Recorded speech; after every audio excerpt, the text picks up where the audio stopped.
Welcome inside the Purdue football kickoff here, and good morning to all Boilermakers. It is Military Appreciation Day and Family Weekend here as the Boilers welcome in the Northwestern Wildcats. Hi, everyone. I'm Craig Combs, and here with my guest, Tim Newton. And, Tim, a great opportunity for the Boilermakers here today to get a victory. Perfect day for football. Early November, you want temperatures 50 degrees, 60 degrees, a little bit of a crisp breeze.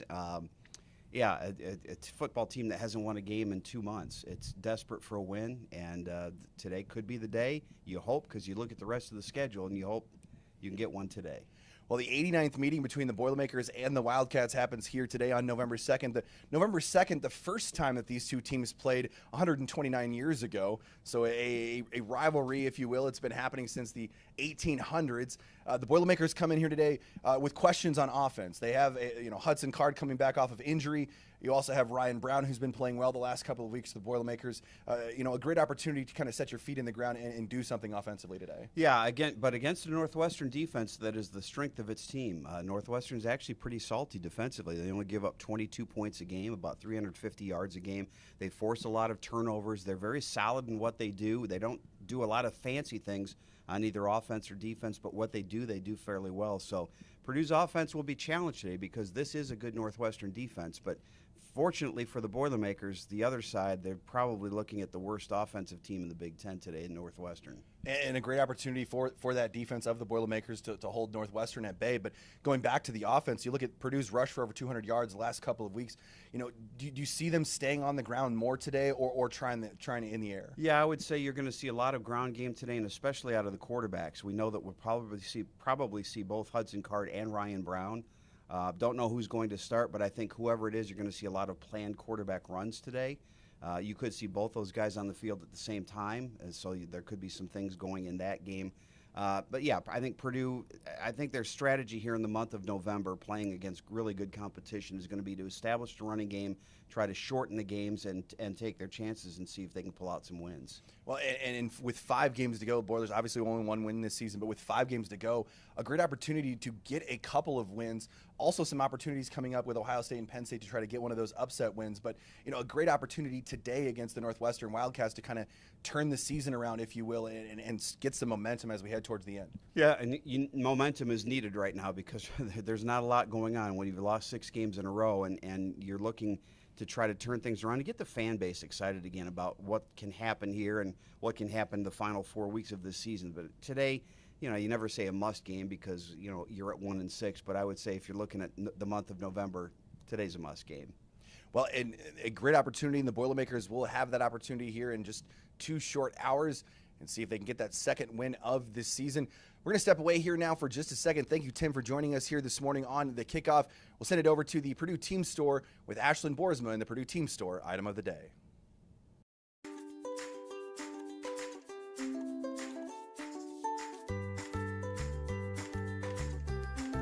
Hey Craig, I'm here at the Purdue Team Store on Northwestern Avenue with a look at today's item of the game, celebrating Military Appreciation Day.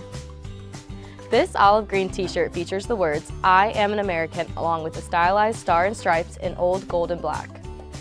You can get your I Am an American t-shirt here at the Team Store or at kiosks around Ross-Ade Stadium. Back to you up in the booth.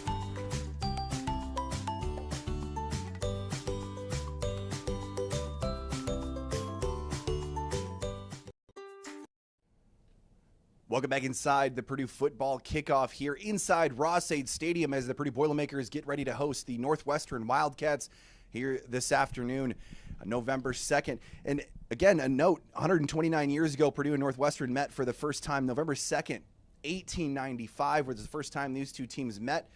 They'll meet for the 89th time here this afternoon. You can catch that game on the Big Ten Network. You can also catch the game on the radio. You can hear Tim Newton call the game for the Purdue Sports Radio Network. Now I'm going to go ahead and bring in my guest at this time, a noted author, a producer, director, and a employee of Purdue University, Cory Palm. Cory, how are you doing today? I'm doing good, Craig. How about you? Not too bad. Hoping to catch a Boilermaker victory today.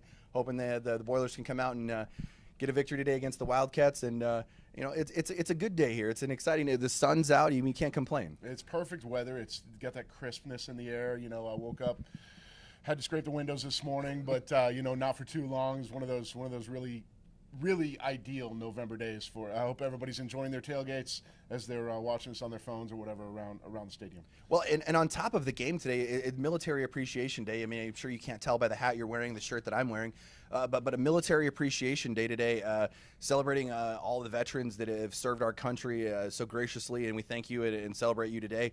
But I wanted to bring you on to the show here today, talk to you about a book that you recently wrote, Perfect Warriors, and it's a perfect situation here on Military Appreciation Day to talk about that book that you wrote. Can you kind of talk to us a little bit about that book and how that book ties into Military Appreciation Day here today? Yeah, absolutely. 1943, the most recent undefeated season for Purdue football, featured World War II Navy V-12 trainees from around the Midwest who converged on West Lafayette to finish out their officer training before shipping off to war in the middle of World War II, obviously.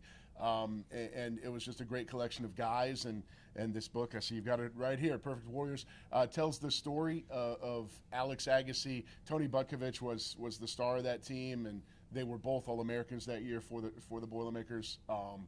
I personally think Purdue got kind of hosed out of the national championship that year. They were the only major undefeated team in the country, but lost the title to Notre Dame somehow. But yeah, a great story. It's a great read. Veterans Day right around the corner. Obviously, the holidays are a month away. It'd be a great addition for any Purdue fan. Well, in the story too, you'll have to pick it up and check it out. Go to Amazon, check that out. But it's a wild story too, because it's almost like a recruiting process from back in the day. I mean, you had guys coming from all over. Yeah. As Purdue was a station for that for those military members. So Purdue got to pretty much pick from the best athletes around the Midwest, around the Big Ten. And so it's not a talked about team or a talked about enough team. And there's some wild stories that you talked about in the book. About the players coming here, and again, think about having to form a team like that on the fly, guys you haven't played with. I mean, some of the guys on the team played against Purdue the year before, right? And now they had to come to Purdue. So imagine a guy at an Illinois or at a Northwestern that played for them and starred for them the year before, then they had to come here and do the same thing. It was pretty wild, actually.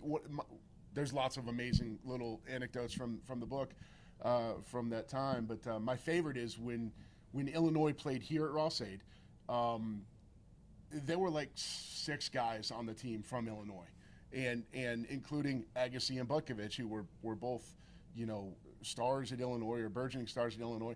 During the game, Purdue got up big. Tony had one of the greatest games in Purdue history, 200-plus yards on 12 carries, just unbelievable. 85-yard touchdown run at one point as a fullback. And during the game, Purdue's up several touchdowns. They go to their coach, Elmer Burnham, and say, hey, is it all right if we go to the other sideline and say hi to some guys? And they did. So, half a dozen Purdue guys are over on the Illinois sideline just hanging out with their buddies. Butkovich's little brother was actually on the Illinois team. So, they're hanging out with their buddies. And believe it or not, Craig, we have film from that game in our video archives. And if you look closely, you can see a bunch of Purdue jerseys on the Illinois sideline, as the game's going on. Well, Illinois scored a couple quick touchdowns, and Coach Burnham screamed across the field, hey, get back over here, you're going back in. And so the guys are like, all right, they say goodbye, and they trot back around the field to the Purdue sideline, go back in. Butkovich scores his 4th touchdown of the day, and the game was over. It's crazy to think about that happening at that time period, but could you imagine that today here in 2024? Ryan Walters looks across the sidelines and sees 4 or 5 black and gold jerseys over there just hanging out with Northwestern. Hey, coach, I went to high school with this guy. I know this guy. Like, no. Come on back over. Different world. So a great book, Perfect Warriors. Go to Amazon.com, check that out, pick that up. Also, want to touch on another book that you recently put together, Ross-Ade's Greatest Games. It's a great book. Do yourself a favor, check it out. But Ross-Ade's Greatest Games, and obviously, I know we've talked about this a little bit, but you put together the 100 greatest games in Ross-Ade Stadium history, but you didn't rank them. Right. Obviously that's the hard part. Different eras, different time periods, and different opinions. but the 100 greatest games in Ross-Ade Stadium history. Talk about that book a little bit and how that kind of came together. Yeah, it was cool. It was a few years ago when Ross-Ade was hosting his 500th game. We were asked by our promotions department to put together a top 10 list of best games, in Purdue, with the caveat that we needed to have video of them, because it was a feature for the video board, so you can't very well do a game from the 30s with no video. Makes sense. So it got me thinking, well, we don't need to dismiss this whole era. Maybe it's not a top 10 games, maybe it's more than that. And right after the 500th game a few years ago came the 100th season in Ross-Ade, which was last season. And actually the first game ever was November 22nd, 1924. So we're coming up on, the actual 100th anniversary of that. So I thought, well, let's put together a 100 greatest games, 100 years, 100 games kind of a thing. And you're right, ranking, I wanted nothing to do with that. We've all got our own lists, and for everybody, the Tyler Trent game back in 2018 is certainly on everybody's list. But, not a lot of current fans remember the 1969 36-35 win over Stanford where Mike Phipps got a 2-point conversion in the closing minutes to beat Jim Plunkett. Like, that's a pretty doggone important game. And, yep. Not ranking them, just telling the stories. It's a fun read. It's a quick read. I go through all 100 games, 400 or 500 words on each, set up the season, where it was, what the game meant. Sometimes it's a great performance. Sometimes it's a consequential game historically. Sometimes, it came down to the final seconds. And sometimes it's a Purdue loss, but it's a really important game, and it's a lot of fun. Well, and I was able to check it out, too. I have the book right here. It's some great artwork on the book, and go ahead and check that out. But that's the one thing that I really liked when I was reading through it is you give stats, you give basically a box score of the game, a little bit of story leading into the game, story leading out of the game. But the one that really surprised me, you mentioned November 22nd.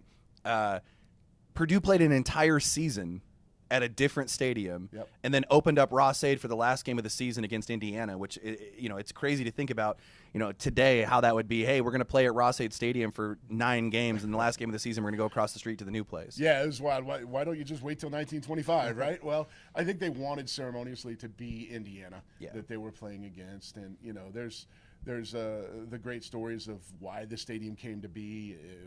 George Ade and David Ross wanted, college football was blowing up in the mid-20s. Yep. And it was the number one sport in America, maybe behind boxing, but it was right there. It was huge.